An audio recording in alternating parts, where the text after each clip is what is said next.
Démosle la bienvenida al escenario al doctor Keating, doctor en educación y futurista de la fuerza del trabajo. Un gran aplauso para él, por favor.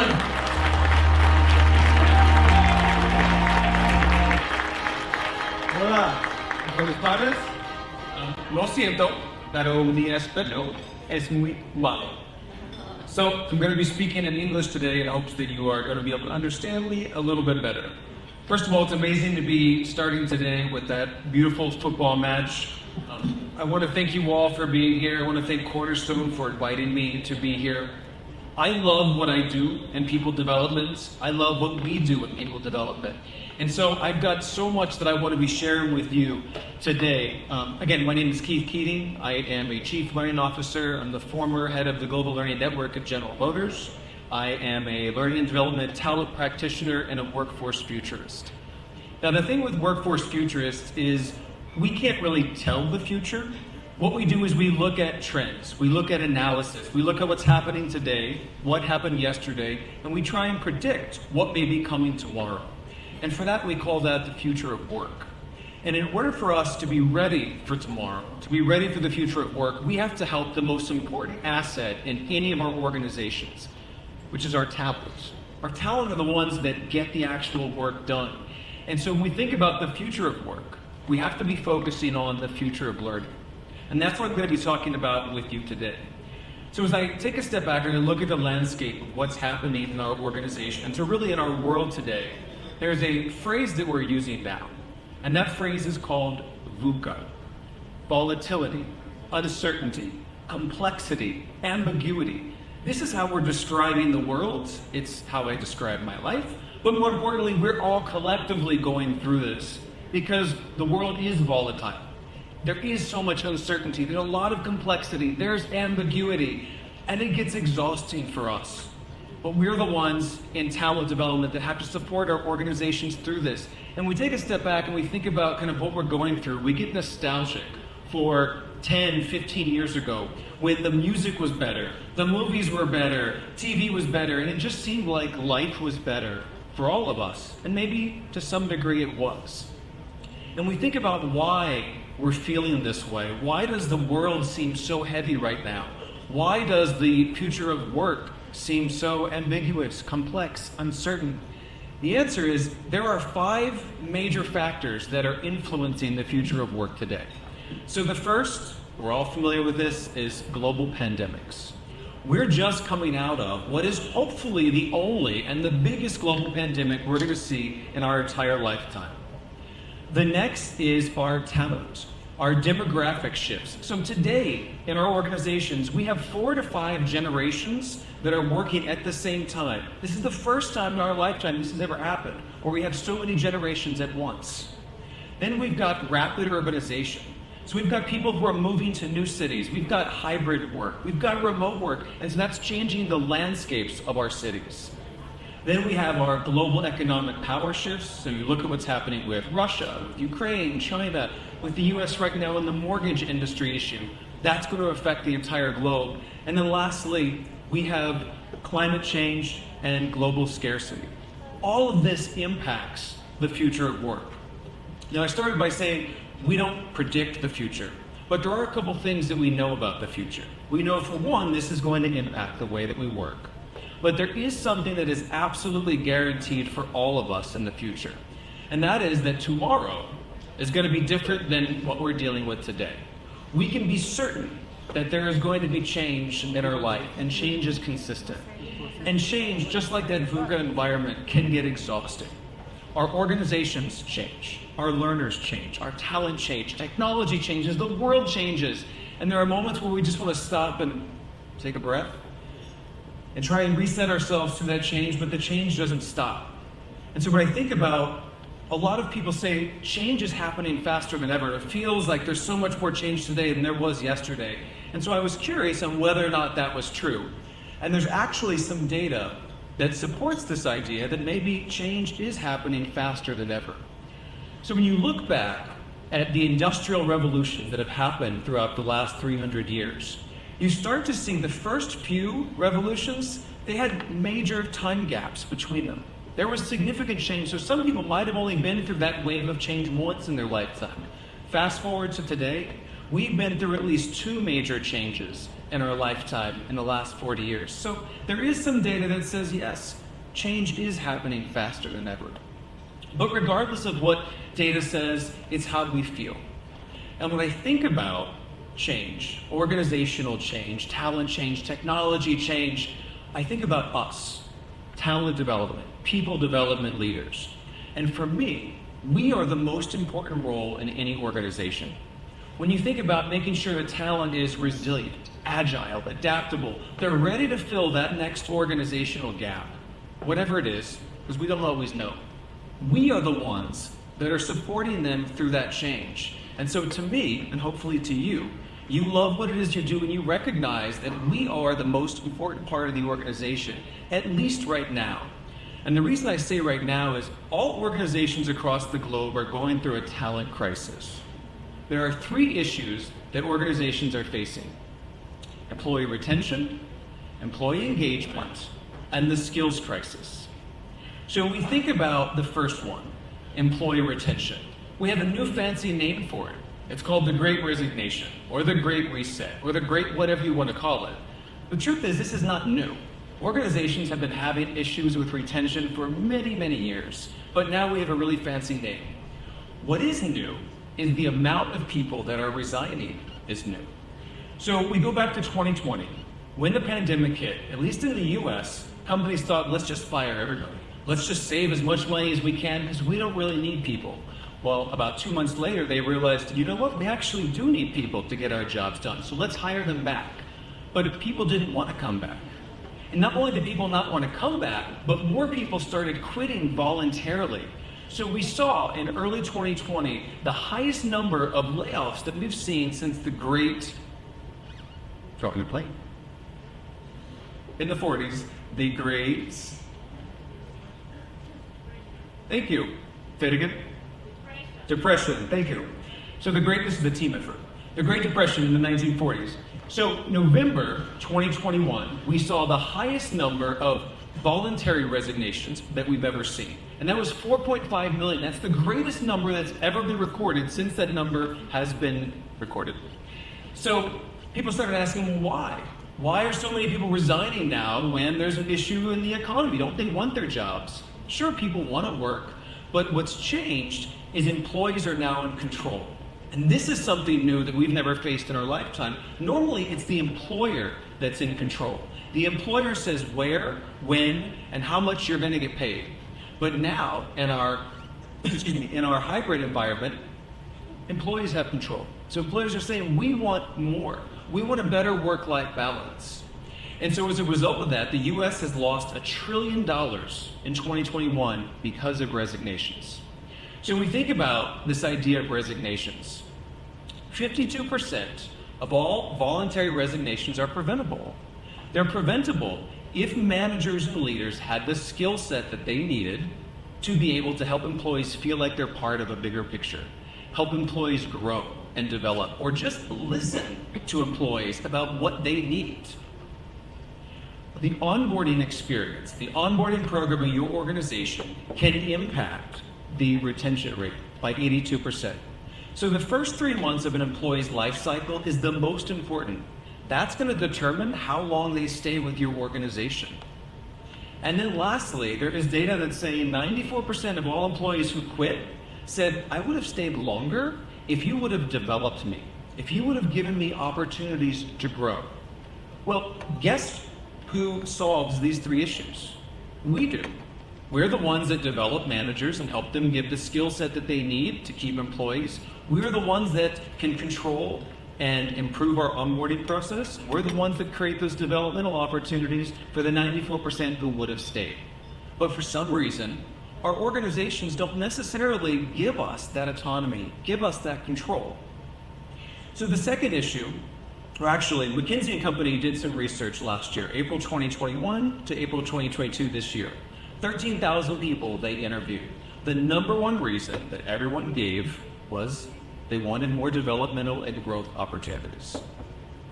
So the second talent crisis issue is engagement. So employee engagement, right now in the US, only 36% of employees are engaged. That means they're actively engaged, actively participating in the organization. So the rest, 74%, they're just there. They're either collecting their paycheck or they're already actively looking for the next job. And as a result, it's costing the US $350 billion in lost productivity because of this, about $10,000 per employee. So why are employees unengaged? Similar reasons. They don't feel connected to the bigger picture. They don't feel like there's a strategy or a culture that they're a part of. They feel like they're lacking in skills and developmental opportunities, and then they feel undervalued and underappreciated. And again, guess who's there to help close this gap? We are. And then the last issue that we should all be aware of, already been talking about, is the skills crisis. Upskilling, reskilling, second skilling, whatever you want to call it, we are all, or should be, talking about skills. The World Economic Forum estimates that by 2030, we're going to have a skills crisis, an employment crisis, where we have 85 million workers shortage, where we need more workers, we need better skills. Then as a result of that, the US is going to lose about $2 trillion, and globally, we're going to lose about $9 trillion. So why am I talking about all of this? What does this mean for you today? Two things. It means that that work still has to get done by somebody, and if the US isn't going to pick up the pace to upskill their talent, to focus on skill programs, that work is going to go somewhere. It's going to go offshore. It's going to go near shore. And that's an opportunity in Latin America to step in and provide the skills and the talent that employees need to be able to support these organizations. The second reason, and I refer you back to the previous, is that we have an opportunity. We have an opportunity as talent development leaders to step up, to take control, and to help close those skill gaps. Because again, employee retention, employee engagement, and the skills crisis, we are the ones that are there to solve it.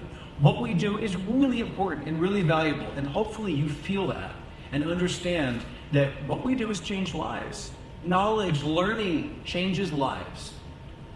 But the value of what we do, we improve the lives of employees. If you're looking for data points, we improve the performance of employees. We also improve organizational performance. So with my doctoral research, I spent time understanding chief financial officers. I wanted to figure out, what do they think our value is? Because it's their job to understand the value of every part of the organization. So do you think that L&D has value? My research came back with 5 value points. Number 1, they believe that we can increase retention and reduce turnover. Number 2, they believe that we develop talent. Number 3, we improve organizational leadership. Number 4, we help employees feel valued. And number 5, we increase employee engagement. So CFOs already know that we do this. We also know separately we have an employee crisis, retention, engagement, skills. Yet organizations, part of the organization recognizes we can close that gap, but for some reason they don't let us. Either we don't have the funding, we don't have the technology tools, we don't have the resources available. The reason for this, or what I call as we don't have a seat at the table, is because technology evolves, business evolves, our learners evolve, but our industry is not evolving. We are what I call order takers.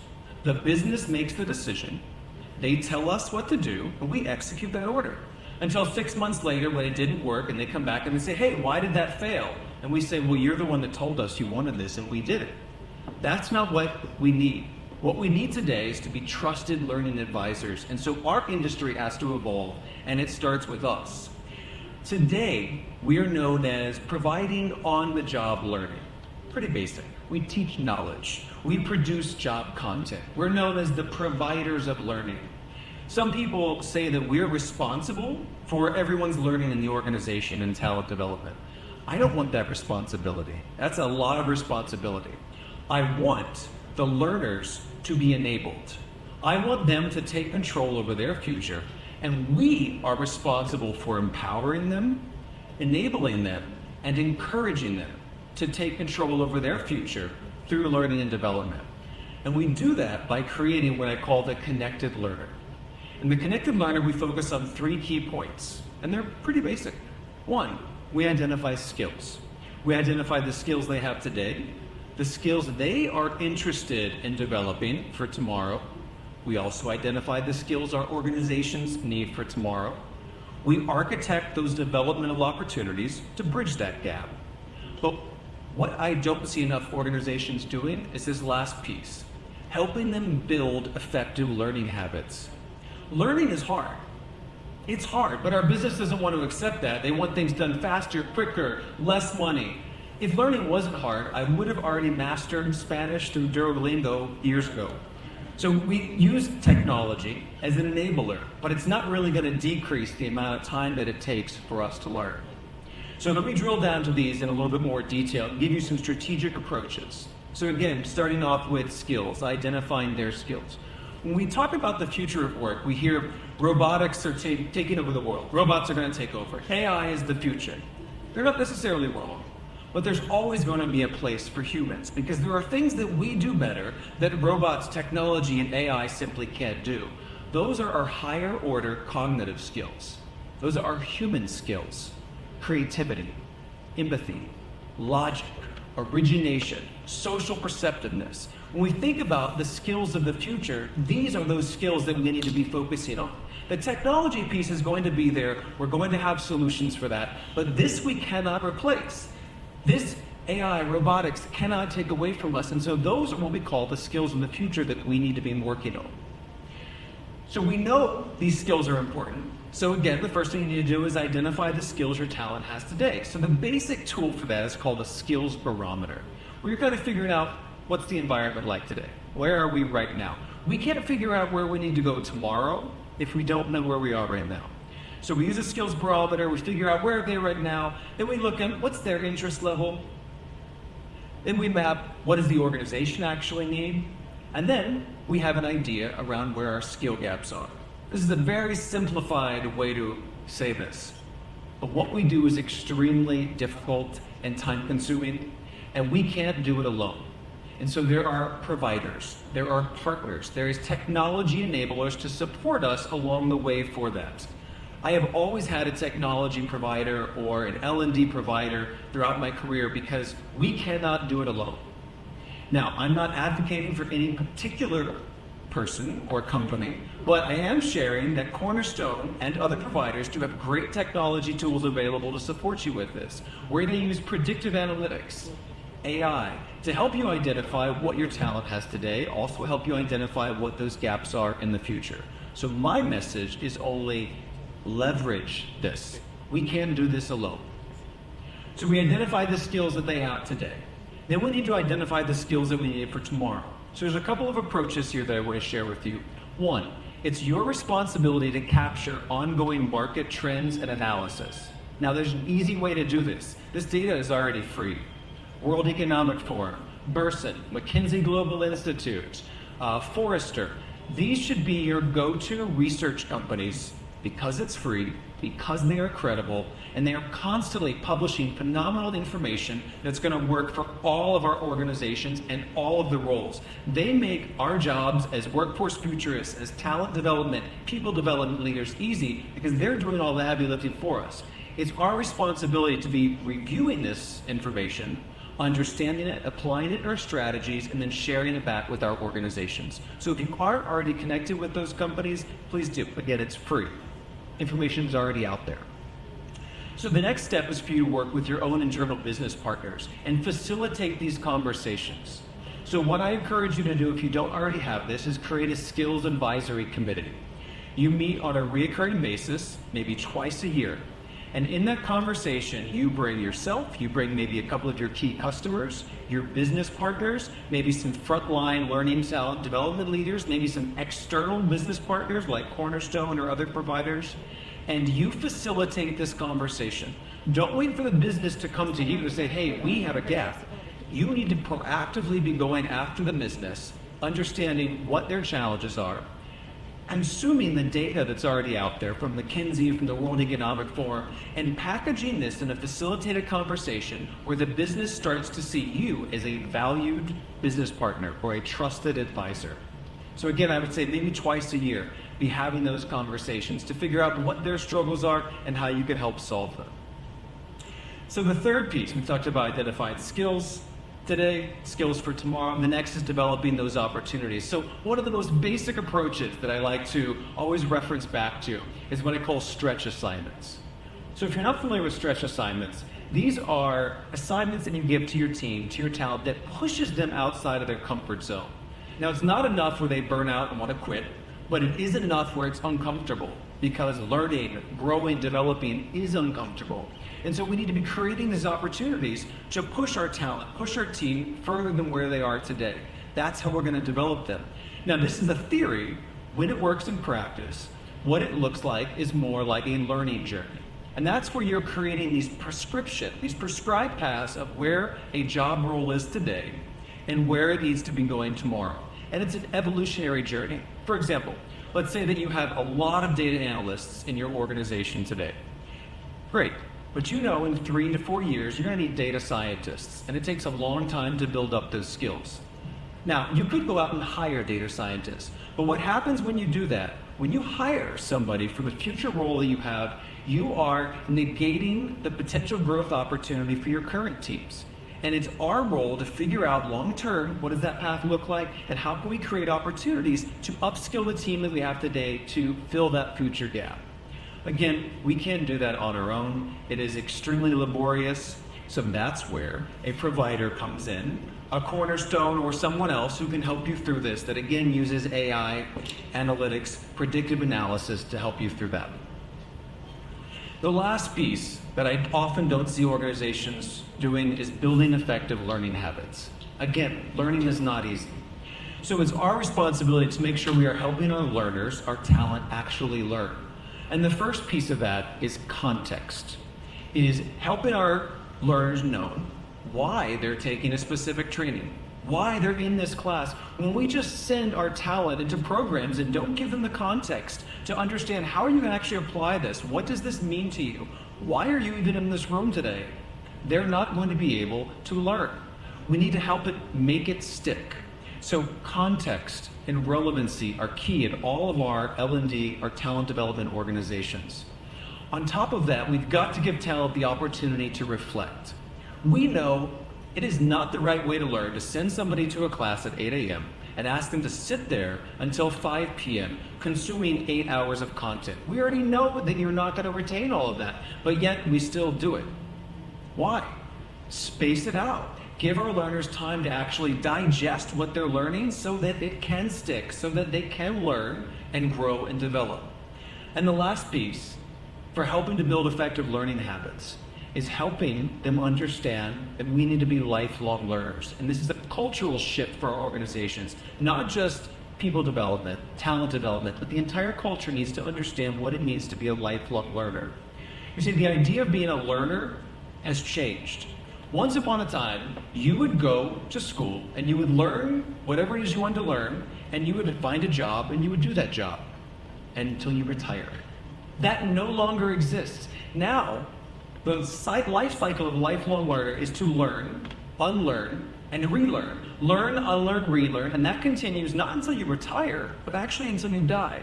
Because we don't want to stop learning. We should always be learning throughout our entire lives. Our careers are like non-stop conveyor belts. They're going to continuously be moving. And so we've got to keep up with them by learning, by growing and developing. That's the life cycle of a lifelong learner. Now, there's a quote that I love that was attributed to Alvin Toffler, but the truth is he actually never said this, but it's still a great quote. The illiterate of the 21st century will not be those who cannot read and write, but those who cannot learn, unlearn, and relearn. That's the skill set. That's what we want all of our talent, all of our people in our organizations to understand, capture, and embody. And it's up to us to be able to do that, to create that culture, because no one else in the organization is doing it. No one else is focusing on this. And so we need to empower them to be lifelong learners. So I refer you back in the previous statement that L&D needs to evolve. people development need to evolve. And the reason for this is the future of learning is all about the modern learner.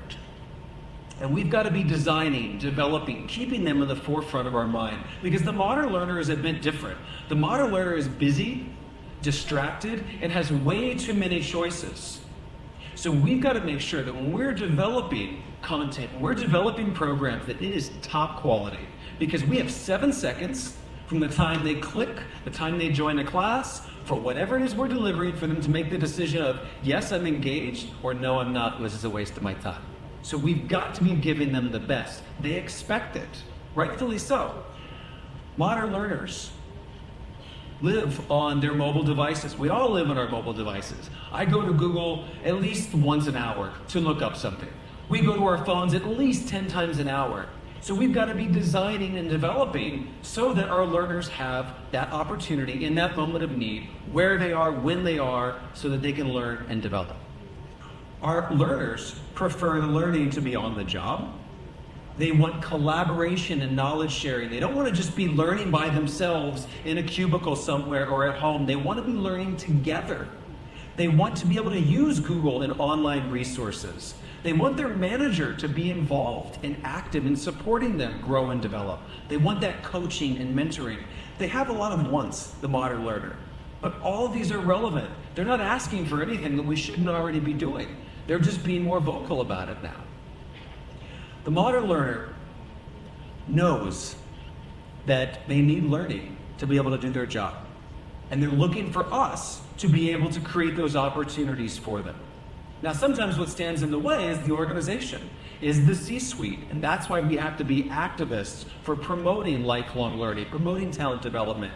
Our learners want to be able to learn at their pace. I'm so experienced with telling learners when to learn, what they need to learn, how they need to learn. They're saying, hey, hold on. I've got a lot too. Can you give me the opportunity? Tell me where to go. Give me this framework, but give me some flexibility with what I need to learn and how I need to learn it. And they want to be able to do their job faster. They just need our help to do that. Now, the modern learner is 5 generations. 5 generations. The modern learner is not just the new Gen Z in the workforce. We've got many different generations that we have to think about when we're designing and developing. And so it's important to know that differentiator. When we talk about the modern learner, it's not just one person, one generation. It's all the generations at this point. So what do our modern learners need on top of everything else I've already shared? It can be summarized in 5 key components. And that is, they need digital tools. They need to be able to access it when and where they need. We need to be providing them with evidence-based results so that they know how they're learning. They have data that they can take back to demonstrate that they are actually learning, and then we have data to demonstrate the value that we provide to the organization. We need a community of practice because, again, learners don't want to just learn by themselves. They want to be learning together, a cohort experience, because now we have 3 different things to think about. We are in the office, or we are remote, or we're hybrid. So we don't know where our learners are at any moment, so we have to give them that collective experience. We need to include the science of durable learning. And so I'm going to come back and talk about that in a minute. And then lastly, we need an applied systems theory, which is a fancy way to say we need an ecosystem. We've got a lot of different touch points for our learners, and we've got to house it. We've got to house it in a strategic manner where we know how and when learning and development, talent development opportunities is being delivered to them. So when I talk about the science of durable learning, this is where we come in as talent development, people development practitioners, because we need to understand this. It's our responsibility to help them learn with things like elaboration. Elaboration means you take new learning and you figure out how to connect it to existing learning that you had, because that makes learning more relevant to you and contextualized. We need to be measuring the transfer of learning. So many organizations, when that learning experience stops, that's it. Okay, the learner's done, they're now back in the workforce. Well, how do you know if what you actually taught them works? The way that you know that is by measuring the transfer of learning. Transfer of learning, what happens is we're in this safe space when we're in a classroom, virtual or in person, and we're teaching them how to do things, but that's not on the job. When they leave that safe space and they go back to their real world, they don't have that safety. They don't have us there coaching and developing them. So we have to figure out, is what we're teaching them applying? Are they applying it back on the job? Is it making a difference? We need to help them with recall, with reflection, with practice, so that they can actually get experience applying what it is that we're teaching them. These are key components of the science of learning that we've got to start making sure that we're focusing on in people development. And then lastly is the ecosystem. The ecosystem, again, is our entire structure that we have to be thinking about. And this is one of the most important pieces for us as a collective unit, because we have to understand all the components that go into our ecosystem. One, you need a strategy. Where are we going? Why are we going? How are we going to get there? Two, we need to be focusing on the skills piece, talent mobility. Three, we need data, insights, analysis. We need the digital tools to be able to deliver all these solutions. We need processes to hold ourselves accountable and to make sure we're delivering what we say we're going to deliver. And all of this cannot be successful unless we have a learning culture.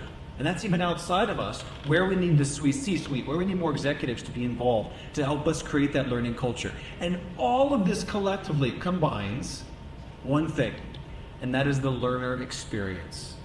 And that's what we have to be focusing on, is what is the experience like for our learners in our organization. And the learning ecosystem helps us get a holistic view of what that might look like. So when you think about focusing on a strategy for development, learning ecosystem is one of the first ones that you need to make sure that you have complete awareness of in each of those components. So I want to share with you a case study of my time in General Motors that's going to walk you through very quickly about how I've applied all of these and the impact. So the year was 2017 when I joined GM. And I didn't really know what I was doing there. They just said, hey, we have a decentralized learning organization. We have franchisees all around the globe, and everyone is doing something differently. And we just need somebody to come in and fix it, make it better, centralize it, streamline it, standardize it. Okay, so when I joined, I asked my team 3 questions. And these are the same 3 questions that you should be asking your team constantly. And so if you're looking or thinking about a strategy, thinking about what questions do I need to form my strategy, these are the 3 questions. These are your three key questions for continuous improvement. So 1, I said, asked, how are we doing? Could we be better? And what is it that we're even trying to accomplish? So how are we doing? They said, we're great. Our level 1 surveys are great. People love the lunches, they love the air conditioning, they like the trainers, everything is great. Okay, well, let's say that's true and that everything is great. Could we be better? Now, when I asked that question, they were offended by it. Are you saying that we're not good enough? Are you saying that we're doing something wrong? No. I'm saying if we're great today, can we be amazing tomorrow? Is there a gap there? Is there something else that our learners need that we don't know about? And spoiler alert, there is. There always is something more that they need that we don't know about. And that's how we demonstrate our value, is figuring out what that gap is. So when I started, the team is what I would call a training function. So they were very transactional. They were just traders. They didn't understand L&D practices. They didn't understand people development, talent development. They took their curriculum, they went and delivered it, and then they were done. They are what I would call order takers. So the business would give us an order, we would execute it, they would go and do it, and again, they would be done. We wanted to be a world-class learning organization. I said, what does that mean? How do you measure that? How do you value that? Who is world-class when you think about that? No one could answer the question. We didn't have a strategy that was aligned to the bigger organizational strategy or the business strategy. We were just doing our own thing over here. And then lastly, we ran a survey with our business partners to say, hey, how do you value us? Or do you value us? What do you think of us? What's our delivery like for you? And if you're familiar with NPS scores, Net Promoter Scores, you know that anything below a 50 means there's an opportunity for improvement. We had a 31. So that was basically our business partners saying, no. We don't trust you. You don't do anything for us. You're just transactional. And they weren't wrong. That was absolutely true. So this became our focus on, okay, we've got to change this. Now, I started with the strategic goal and said, hey, what is it we want to do? That was the 3rd question. And they said, again, we want to be world-class. Well, who's world-class? How do you measure that? How do we know we're going to get there? What are the key characteristics of it? And no one could answer that question. So then we spent time together figuring out, what do we actually want to do? And the answer was, we want to have impact. We want to have meaning. We want to be delivering value to our business partners, to our organizations. So I wrote on the whiteboard, impact. Do we just want some impact? Do we want a little bit of impact? Do we want a lot of impact? Like, what kind of impact? Let's be very specific here. So we came up with high impact. We want to have high impacts. We wrote on the board, high impact. Well, then what are we? We're a learning organization. So we wanted to become a high impact learning organization. And then on top of that, it has a really great acronym. And we always love acronyms because it makes it easy to remember. So high-low became our strategy moving forward. It's as simple as that. That's how we came up with what our strategy was. So now we had a direction. We knew, okay, what we want to do is we want to drive high impact. So now how do we actually do that? Well, first of all, high impact learning organization is something we all should be striving for. Not just GM, not just one other organization, all of us. Because that's what we're here for, to create a high impact learning organization. That's why we develop talent. That's why we have L&D. We want to drive high impact. High impact learning organizations improve the bottom line for organizations. They improve the efficiency, the effectiveness. They outperform their peers, and the reason for that is because we focus on learner-centric strategies and business-centric strategies. Often people development focuses just on the talent. We've got to also focus on the business. The business is our business partner. We've got to figure out what are they trying to accomplish and how can we help them achieve that. And we can do that through being a high-impact learning organization. So we all should want to strive to be that. So the first thing we wanted to do is figure out, okay, could we be better? So let's go out, let's talk to our learners and figure out what else do they actually need. So if you're not familiar with design thinking, this is your first homework assignment besides everything else I've talked about. You need to get familiar with design thinking. That should be a tool in your practitioner toolkit. So design thinking is a problem finding and problem solving methodology. So most problem solving methodologies, they start with a problem. Usually the business partner tells us that problem and we execute it. That's being an order taker. Taking a step back from that problem and focusing on the people is being a trusted advisor. And that is the framework that design thinking gives us. It's a problem-finding, problem-solving methodology. Everyone can use it. It's completely flexible, agile, and it's a great tool to separate us from what the order is, because we say, hey, we're following design thinking methodology, and it takes us out of it. So design thinking starts with empathy. We start with understanding the learner, understanding the user first, and we take all that data, we disseminate it, then we define the problem statement based on what we've uncovered from the talent research. So we conducted our design thinking research, and what we uncovered was really earth-shattering for us. We uncovered 6 key themes. They said, yes, absolutely, we like the air conditioning, we like the lunches, your trainers are fine, so they validated that piece. But what they said was, you are teaching us to be product experts. So thank you for that. But you're not teaching us how to sell a vehicle. You're not teaching us how to communicate, how to build a brand, how to listen to our customers. You're not teaching us really what we actually need to do our jobs. And the thing was that we thought the dealerships around the globe were teaching that, and the dealerships thought we were teaching it. So for years, nobody's been teaching our sales consultants how to actually sell. And it was such a major aha moment for us, and it seemed so basic that we should have known that, but we didn't. We didn't know until we talked to them first. So the second thing that we uncovered was our training was boring. I mean, we kind of knew that. They're mostly sitting in an LMS, clicking if they're not in a live session. And they're saying, hey, we want to be inspired. We want to be motivated to learn. Okay, fair enough. The third was they wanted to be personalized. So we uncovered, and again, we should have known this, that sales consultants who have been here 20 years are taking the exact same programs that somebody who just joined is taking. They have completely different needs, so let's personalize it to them. They want flexibility to learn, but with structure to know where they're going, how they're going to get there.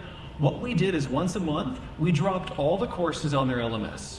And so they would log in one day and they have 30 courses they have to take in a matter of 2 weeks. It was overwhelming. They didn't have context. They didn't have the relevance. They didn't know why they were taking this, just that it's now required and they have to take it.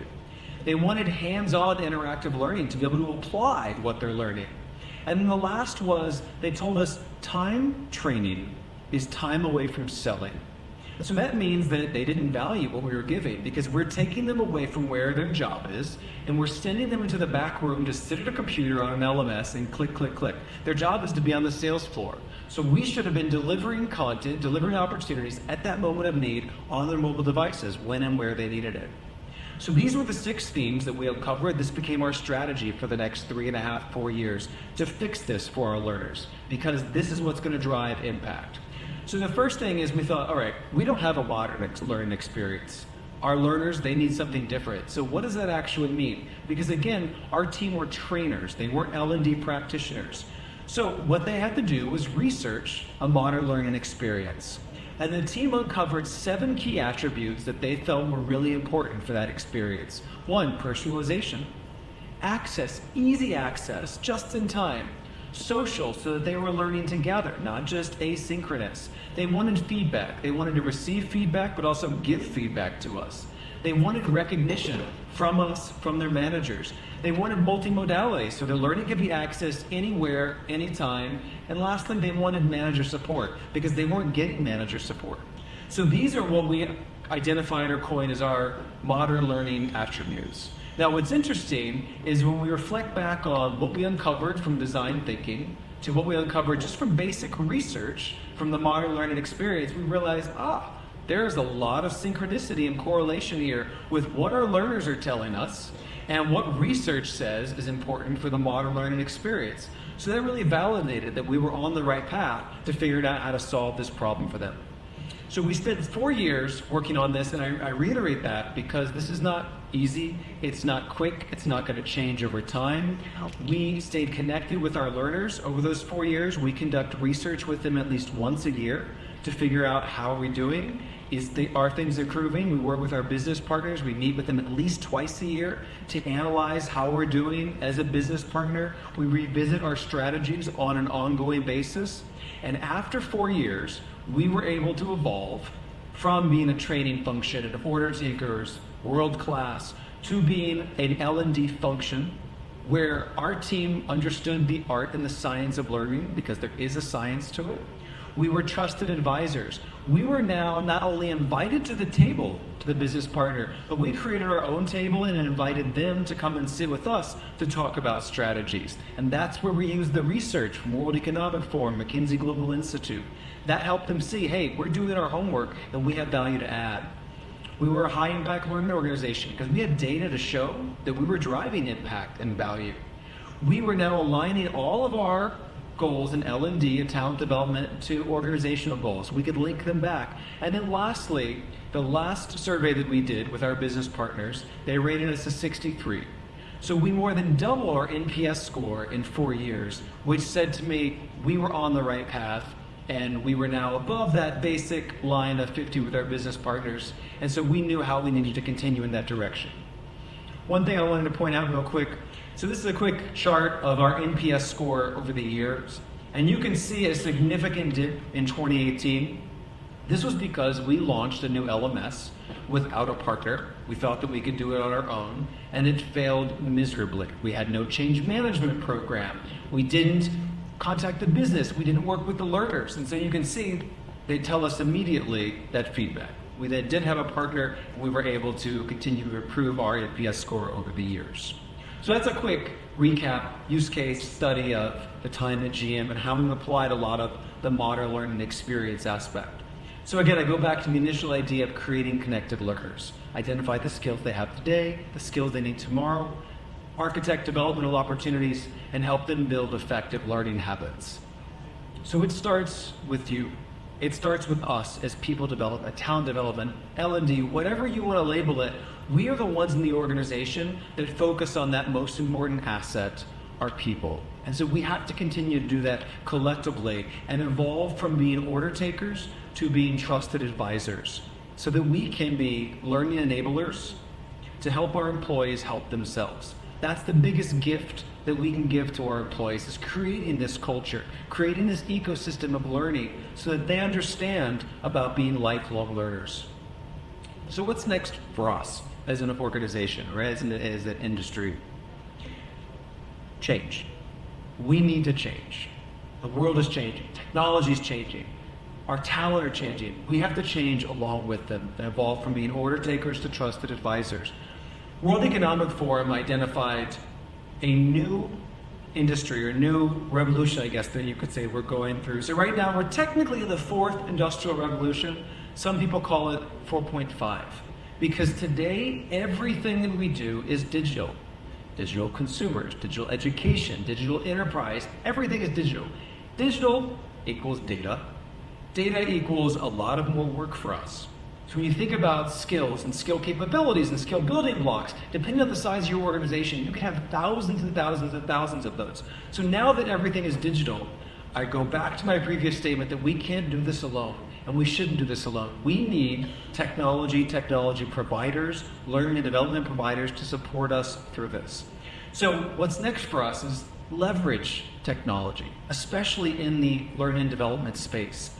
That will help us drive change because we can't do it again by ourselves. But the most important suggestion I can give you is regardless of your vendor, regardless of what technology or tool you're going to be using, the most important question that you have to ask yourself first, before you apply anything, before you launch anything, what is the business problem we're trying to solve with this technology? Technology is an enabler. It is not the answer to all of our problems. And so if you cannot answer that question, what's the problem we're trying to solve, you should probably take a step back and reevaluate whether or not you should be leveraging technology.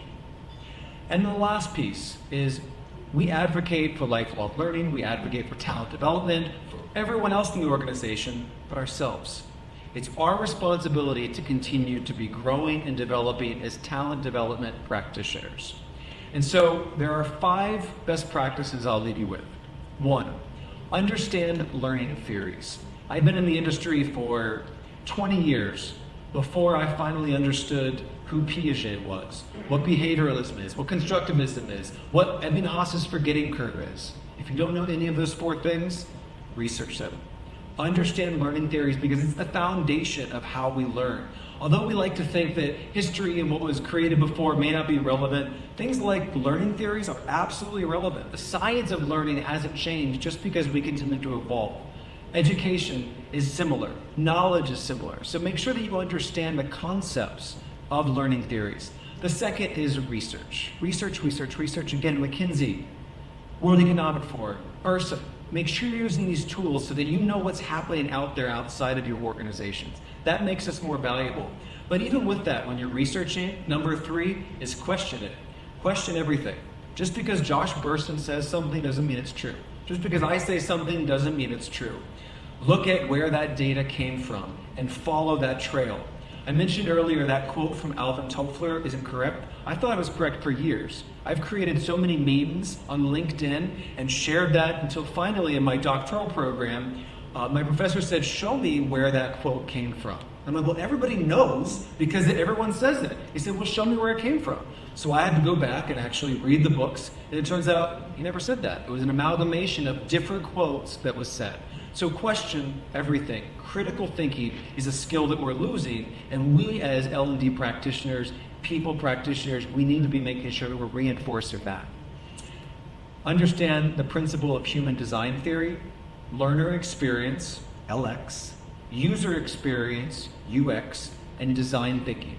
You should have an awareness and an understanding of these 3 human-centric design principles because we are designing for humans in everything that we do in people development. So we need to understand what it means to actually design for humans. And there's a whole practice out there on that, human-centric design. And then last, give back to the community. ATD, Association for Talent Development, SHRN, Chief Learning Officer, Training Industry, Training Magazine. These are all great industry institutions that you can be a part of. And it's great to go there and consume their content, but don't just consume, give back. Because everybody in here has some experience, whether it's been successful or it's not. They're both really strong data points for us. We need to be sharing our own knowledge, our own experiences, rather than just consuming other people's experience. And that's going to help us grow and continue to evolve as an industry as we continue to share these experiences and these best practices.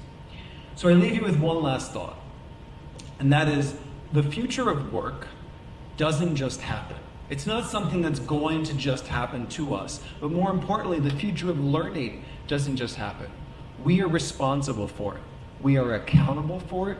It is our responsibility to be proactively pushing to evolve our industry, to be pushing to evolve all of us so that we can continue to help our talent be agile, resilient, adaptable, and ready to fill the next organizational gap, whatever it is. Because we truly have no idea what it's going to go, but through anticipatory planning, through research, through working together, we have an idea. The bottom line is that we just need to keep supporting each other and supporting our talent. All right, with that, thank you. And so we'll open it up. We've got about 8 minutes for any questions and answers. While we're waiting for that, please add me on LinkedIn. Very active there. Yes.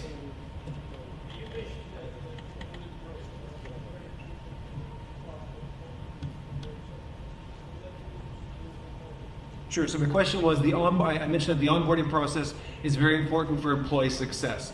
Talk a little bit more about that. So when an employee joins an organization, that first 3 months is going to determine how long they're going to stay with your organization. Because if they have a negative experience, you're already setting off a bad tone. We are able to change and create behaviors in that onboarding experience.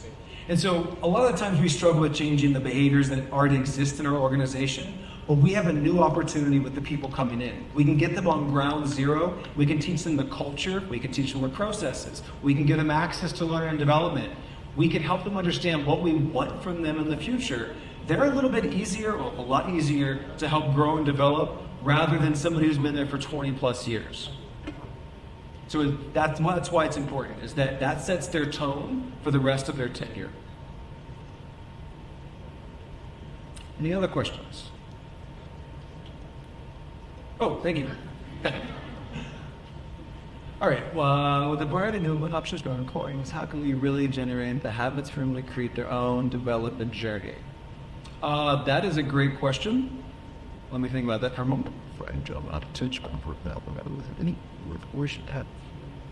Okay, so one way that I've worked on this is going back to context, relevance. You have to figure out, what are they interested in? Because a lot of times we are putting our ideas, we're putting our wants, putting our needs out, and we're saying, hey, you have to go and develop them. That's one of the reasons why employees are leaving, because they don't feel like their passion, their interest levels are being taken into account. So we have to work a bit harder to understand what is the interest level of our employees so that we are matching the organizational needs to their needs. So it's a very hard question, and it's a very hard approach. It takes a lot of time, but understanding the talent and what their interest levels are, I found is the basic level of how we can help inspire them to want to continue their own growth and development. Which industry would you say has the best learning practices? What I would say is medical, but I guess learning versus training. There's a difference. So from a training perspective, medical, anything that's regulatory, there's great training because it's required by government compliance, regulatory. In terms of the learning, I don't know that I would say there's a best industry. I think that it isn't industry driven, it's more organizational driven. I think every industry wants to be the best in learning. No one's going to come out and say, yeah, we don't care about it, we don't want to do this, we don't want to invest in our people development. But then when you ask them how much do they invest, no one can really answer that question. So I'm going to pivot from this for just a moment. In my doctoral research, as I mentioned, I was studying chief financial officers. I wanted to understand, what do they think about what we do? Do they apply value to it? And so they said, yes, you do all these great things. You have these 5 top benefits. And I would say, okay, great. So can you tell me what that looks like in your organization? Or if you can't tell me that, can you tell me how much you invested in people development, talent development last year? Oh, no, I don't have that information. Okay, well, if learning and development is so great, why don't you understand how it's applied in your organization? And there's a couple of reasons. One, there's this idea of abstract versus concrete value. Our organizations understand that abstractly we have value, but a lot of them don't understand the concrete value, the tangible value that we absolutely provide. So one best practice I would share with you is quantitative data is valuable, but it is not the only type of data we should be sharing. qualitative is also really important. And what was interesting was the chief financial officers would say, tell me a story. Don't just send me a spreadsheet that shows all the hundreds of programs you delivered and whatever your value proposition is, because the way that you are equating value, I can't use that number. I need to actually understand the story behind it. And so I want to hear stories. And so make sure you're capturing the stories of improvement throughout your organization and sharing those stories, because they can be just as valuable, if not more valuable, than the quantitative data. So the answer to the question is, I don't know. In terms of what industry has the best learning, I think that it comes down to organizational, not industry level. One best practice I will share with you is developing or identifying your champions. So that was one area of success that we had. So I knew going in that a lot of people didn't like us. We were a training function. So I needed to figure out who does like us. So with my team, we identified about 200 people across the globe that we would call friends, champions, allies. And we made connections with them. And what we did is each quarter, we set up an hour-long call. It was virtual, they could join, it was not mandatory. But the first part of the call, we focused on telling them or sharing with them what we've launched in the past quarter, what's on our pipeline to launch. So that way they have insight as to what's coming and what's already come out. And then we spent the rest of the time just listening and just hearing what was happening with them, what's happening on the front line, what problems are you facing as a frontline worker, so that we can figure out how do we actually help you with that. So that started to change the behavior in the field in terms of how they viewed us. Then we also invited business leaders throughout the organization to start joining those calls. And then one thing that we did was we branded innovation. And I'll leave you with this last piece. Innovation is a really important part of what we do. We have to be thinking outside of the box and thinking differently. And our business partner said, you're not innovative. Now, our brand was tarnished. They did not like the center of learning. And so I thought, well, what if we just use the power of branding? Let's come up with a new brand. Let's come up with the Innovation Garage. And so we had a name, we had a logo, we had a tagline. And what we did is we used design thinking to identify 2 or 3 prototypes for each of our key business partners. We had 4 of them. And we would prototype and come up with some solutions, and then we would package these, and we'd reach out to our business partner and say, hey, we just want to spend 30 minutes with you and share with you some of the things we're thinking about that may be applicable for your business. Because we understand your business problem might be A, B, and C. And so we'd go out to them and we would show them these ideas that were branded to that business, and they would say, wow, you're really thinking about us. You're putting the time and effort, and you're focusing on just me. And we would do that with all of our business partners. And rebranding that idea is what moved us from trying to get a seat at their table to eventually we were inviting the business partners to come and sit with us. Hey, look at all the phenomenal innovations that we have. And a lot of them were technology driven. Whether it was VR, AR, chatbots, mobile, those are the key ones. LXPs, all the different tools. But the point was we would brand it to just that business partner, and that way they could see that we were thinking about them.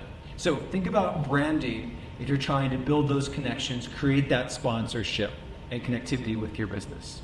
All right, I am 20 seconds over time. Thank you all.